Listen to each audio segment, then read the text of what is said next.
Bismillahirrahmanirrahim. Assalamualaikum warahmatullahi wabarakatuh.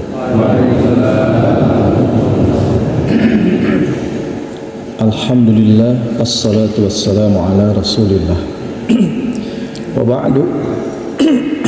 Kita lanjutkan mengutip apa yang dimuat di dalam Rahiqil Makhtum. Al-Mubarakfuri menceritakan tentang kenapa Nabi menempatkan pembinaan para sahabat itu di rumah Al-Arqam bin Abi Arqam, lebih dikenal dengan Darul Arqam, rumahnya si Arqam. Arqam ini adalah seorang pemuda yang masuk Islam di usia 20 tahun. Ulama khilaf, berbeda pendapat, ikhtilaf antara orang ke-7 atau orang ke-9.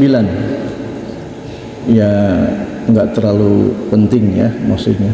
Jadi beliau masuk Islam bersama Abu Ubaidah bin Al-Jarrah, Uthman bin Maz'un ya. Nah, artinya memang yang pernah diceritakan di generasi awal orang-orang yang masuk Islam. Ini awal banget. Nah, rumahnya itu unik, yaitu di Bukit Sofa. Menurut Ibnu Hisham, jadi kalau masuk ke rumahnya lewat pintu belakang, nggak ada orang tahu, nggak ada orang yang tahu, karena terhalang bukit, ya. Itu unik. Nah, kenapa Nabi melakukan pembinaan di satu tempat yang tersembunyi? Menurut catatan Syekh Sofiur Rahman Al-Mubarakfuri, itu untuk menyelamatkan para sahabat, agar ini bagian dari strategi ini, agar mereka terlindungi dari penganiayaan. Jadi kalau ngaji itu digambarkan huwallazi ba'atsa fil ummiyina rasulan minhum yatlu alaihim dan seterusnya tadi itu Jumu'ah ayat 2, itu mereka itu menunggu waktu malam, tengah malam, kemudian berkumpul di rumah Arqam. Nggak ada yang tahu, orang-orang jahat-jahat itu nggak ada yang tahu. Dan ternyata memang kebiasaan orang apa itu dari dulu ya, tukang mabok, main judi, main perempuan, nyanyi-nyanyi bareng, itu biasanya memang kebiasaan mereka itu kegiatan sampai tengah malam ya, kadang-kadang menjelang subuh. Nah, para sahabat kegiatannya itu, ngajinya itu menjelang tengah malam, ketika orang-orang itu sudah pulang habis mabok, habis pesta.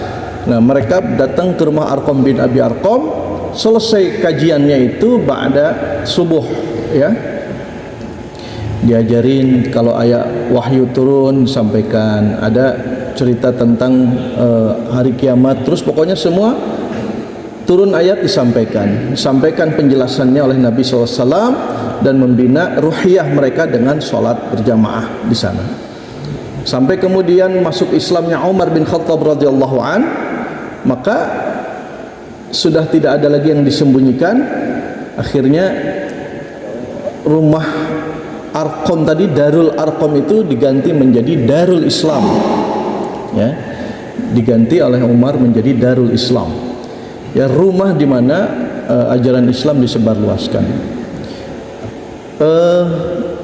Arqam bin Abi Arqam ini hidupnya panjang ya, hidup bersama Nabi 23 tahun, hidup bersama Abu Bakar, Umar, Uthman, Ali, bahkan hidup sampai masa kekhilafahan Bani Umayyah ya, yaitu khalifah pertamanya